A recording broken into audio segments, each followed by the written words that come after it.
명품 단신, 단신의 희망. 당신은 사랑받기 위해 태어난 사람. 당신은 나의 동반 단신도사입니다. 여러분, 오늘 하루도 잘 보내셨어요? 내일은 크리스마스 이브네요. 내일 드디어 저희 청소년부 온라인으로 행사를 합니다. 여러분, 아직까지 그 50명 구독자 이벤트 참여 안 하신 분들 구독 완료라고 저한테 꼭 문자 보내시는 거 잊지 마시고요. 내일 추첨하도록 하겠습니다. 그리고 준비물이 있습니다. 스케치북 매직 또는 스케치북 사인펜을 준비하셔서 내일 저희가 그동안 배워왔던 누가복음에서 1장부터 7장 딱 한 번씩만 읽으셔도 그래도 문제를 풀 수 있을 것 같은데 여러분 꼭 참여해 주셨으면 좋겠어요. 그리고 내일은 행운권 추첨도 있습니다. 네, 끝까지 참석하신 분들에게 마지막 시간으로 행운권 추첨이 있으니까 여러분 기대 많이 해주세요. 자, 오늘의 본문은 마태복음 18장입니다. 1절에서 14절의 말씀, 캡틴 초이와 함께 말씀을 읽어보도록 하겠습니다. 캡틴 초이. 그때의 제자들이 예수께 나와 이르되 천국에서 누가 크니이까? 예수께서 한 어린아이를 불러 그들 가운데 세우시고 이르시되 진실로 너희에게 이르노니 너희가 돌이켜 어린아이들과 같이 되지 아니하면 결단코 천국에 들어가지 못하리라. 그러므로 누구든지 이 어린아이와 같이 자기를 낮추는 사람이 천국에서 큰 자니라. 또 누구든지 내 이름으로 이런 어린아이 하나를 영접하면 곧 나를 영접함이니 누구든지 나를 믿는 이 작은 자 중 하나를 실족하게 하면 차라리 연자 맷돌이 그 목에 달려서 깊은 바다에 빠뜨려지는 것이 나으니라. 실족하게 하는 일들이 있으므로 말미암아 세상에 화가 있도다. 실족하게 하는 일이 없을 수는 없으나 실족하게 하는 그 사람에게는 화가 있도다. 만일 내 손이나 내 발이 너를 범죄하게 하거든 찍어 내버리라. 장애인이나 다리 저는 자로 영생에 들어가는 것이 두 손과 두 발을 가지고 영원한 불에 던져지는 것보다 나으니라. 만일 내 눈이 너를 범죄하게 하거든 빼어 내버리라. 한 눈으로 영생에 들어가는 것이 두 눈을 가지고 지옥불에 던져지는 것보다 나으니라. 삼가 이 작은 자 중에 하나도 업신여기지 말라. 너에게 말하노니 그들의 천사들이 하늘에서 하늘에 계신 내 아버지의 얼굴을 항상 배옵느니라. 너희 생각에는 어떠하냐? 만일 어떤 사람이 양 100마리가 있는데 그 중에 하나가 길을 잃으면 그 99마리를 산에 두고 가서 길 잃은 양을 찾지 않겠느냐? 진실로 너희에게 이르노니 만일 찾으면 길을 잃지 아니한 99마리보다 이것을 더 기뻐하리라. 이와 같이 이 작은 자 중에 하나라도 잃은 것은 하늘에 계신 너희 아버지의 뜻이 아니니라. 아멘. 감사합니다. 오늘 본문에는요, 제자들이 예수님께 나와서 천국에서는 누가 큰 자입니까? 라고 질문합니다. 질문 참 좋은 것 같죠? 그런데 그 질문의 의도가 중요한 거 아니겠습니까? 제자들의 질문에는 지금 여러 차례 계속해서 세상의 어떤 영광을 구하고자 하는 그런 자세 때문에 예수님한테 좀 많이 혼났잖아요. 그런데도 여전히 겉으로 만연하게 드러나지는 않지만 속사람은 여전히 세상의 영광에 사로잡혀 있음을 알 수 있습니다. 쉽게 말해서 관심사가 달라요. 예수님의 관심사는 하나님 아버지의 말씀에 순종하는 삶이죠. 그러나 제자들의 관심사는 영광스러운 자리였습니다. 이에 예수님은 한 어린아이를 불러서 제자들 가운데 세우시고는 제자들을 향해 너희가 이 어린아이처럼 되지 않으면 천국에 들어가지 못한다 라고 단언하십니다. 또한 누가 큰 자냐? 어린아이처럼 자기를 낮추는 겸손한 자가 천국에서 오히려 큰 자라고 말씀하시죠. 그러면서 어린아이 하나를 영접하는 것이 곧 예수님 자신을 영접하는 것이라고 말씀하시면서 인간을 존중하는 자세, 겸손한 자세, 남을 나보다 낮게 여기는 자세, 그런 자세가 매우 중요하다라고 제자들에게 가르치십니다. 저에게 참 딱 맞는 말씀인 것 같아요. 저는 종종 사람을 차별 없이 존중한다라는 명제가 좀 힘들 때가 있습니다. 모든 사람을 차별하게 대하는 것이 종종 어려울 때가 있어요. 예를 들어서 내게 호의적인 사람에게는 좀 더 친절할 수밖에 없고, 내게 부당한 처사를 하는 사람에게는 똑같이 친절하게 할 수가 없는 거죠. 따뜻하지 못할 때가 많습니다. 물론 제가 그렇다고 해서 예의를 벗어나는 행동을 제가 하지는 않지만 속마음이 그래요. 최근에 전사님에게 조금 억울한 일이 있었습니다.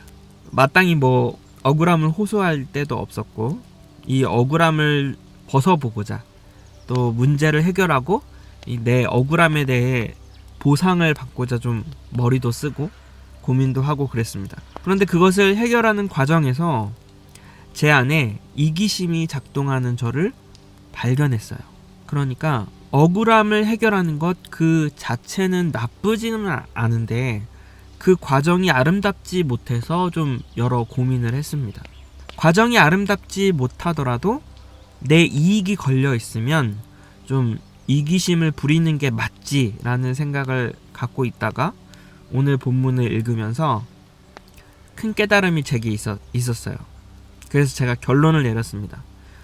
좀 억울하더라도 결과값을 다툼으로 가져가지 말자. 이 상황도 주님이 허락하셨지. 그래, 나를 좀 비우고 사람들을 사랑으로 대하자. 그리스도께서 하셨듯이 남을 먼저 생각하자.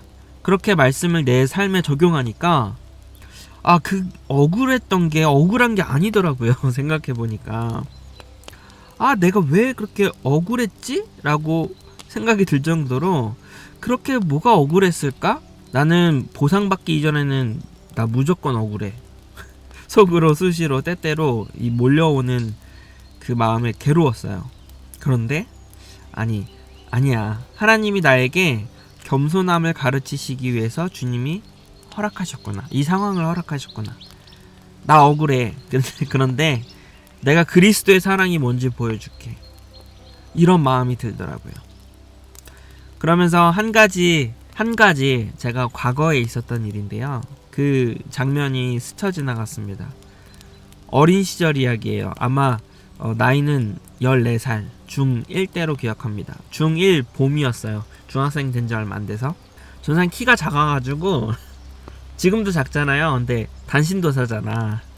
그때도 작았어요. 그래서 겉보기에는 되게 이제 뭔가 중학생처럼 안 보이고 초등학생처럼 보이는 그런 실루엣이었는데, 친구들이랑 자전거를 타고 덕성여대를 지나가다가 그 덕성여대 앞에는 우이천이 흐르거든요.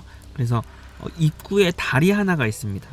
근데 그 다리를 지나가다가 제 자전거가 차랑 부딪힌 거예요. 꽝. 근데 큰 교통사고는 아니었어요. 그런데 여러분 생각해보세요. 어린아이가 탄 자전거와 차가 부딪혔다. 그것도 사실 차도가 아니라 대학가 골목이기에 누가 더 조심해야 되나요? 차가 조심해야 되는 구간이었단 말이죠. 지금 어른이 되고 제가 생각을 해보니 과실이 차가 훨씬 많아요. 보호를 받아도 제가 보호를 받아야 하는 케이스죠. 그런데 그때는 어린 마음에 모든 잘못이 다 내게 있다. 내가 자전거를 잘못 타서 어떤 어르신의 차를 부딪히게 했고, 이 아저씨가 나를 경찰서에 데려가면 어떡하지? 차를 보상하라고 우리 부모님께 전화하라고 하면 어떡하지? 그런 생각만 하는 거예요. 내가 피해자라는 건 생각도 못하고. 왜 그런 시각을 그때는 가졌을까요? 어린아이라 그렇습니다. 오히려 어린아이들이 순수해요. 오히려 어른이 그동안 이제 성장해 오면서 가졌던 어떤 세상의 가치관과 사고방식, 그리고 계산적이고 득과 실을 따지고 피해받는 거를 못 견뎌 하고 남보다 나를 먼저 생각하는, 내 이익이 우선인 그런 어른들이 많다라는 거죠. 모두 다 그렇다고 할 수는 없지만 어른이어도 나보다도 다른 사람의 을 먼저 챙기기란 쉽지 않습니다. 그런데 어린아이는 다르죠. 자신을 낮출 줄 알고 겸손한 태도를 갖고 있어요. 그래서 주님은 오늘 본문에서 천국에서 가장 큰 이는 자기를 낮추는 자라고 말씀합니다. 예수님은 자신을 낮추셨죠. 종의 모습으로 이 땅에 오시지 않았습니까? 아주 초라하게 이 땅 가운데 오시지 않았나요? 자기를 비우셨잖아요. 그리고 또 하나님의 말씀에 순종하셨잖아요. 그 속에서 받는 억울함, 불편함, 그 모든 것들을 감내하시지 않았습니까? 우리도 마찬가지예요. 우리 또한 예수님의 모습을 닮아가며 나를 낮추고 남을 섬기고 사랑으로 따뜻한 마음으로 사람들을 섬겨나갈 때 그러한 사람이 천국에서 가장 큰 자라는 사실을 잊지 않는 여러분 되기를 소망합니다. 그러면 오늘은 여기까지. 오늘도 미에톰 하느라 고생이 많았고요. 우리 내일은 미에톰은 없습니다. 내일은 미에톰이 없고 내일은 크리스마스 저희 청소년부 온라인 행사가 있으니까 저녁 9시에 일단 유튜브로 접속해 주세요. 유튜브로 접속해 주시고 유튜브로 1부를 하고 2부는 줌으로 하겠습니다. 그래서 유튜브 생중계 때 링크를 선생님들 통해서 나눠 드릴 거고 시간은 1시간에서 1시간 반 정도 저희들이 그렇게 준비를 하고 있거든요. 그렇게 해서 여러분 참여해 주시고요. 또 성탄절 예배는 항상 작년부 예배랑 같이 예배했잖아요. 그래서 저희 청소년부 채널이 아니라 주안의 교회 채널, 주안의 교회 TV 그 채널에서 11시에 성탄절 예배가 진행이 됩니다. 그 점 꼭 기억하시고 가족과 함께 예배할 수 없다면 조용한 곳에서 자기만이라도 이렇게 꼭 예배했으면 좋겠어요. 그럼 친구들 우리 내일 만나요. 안녕.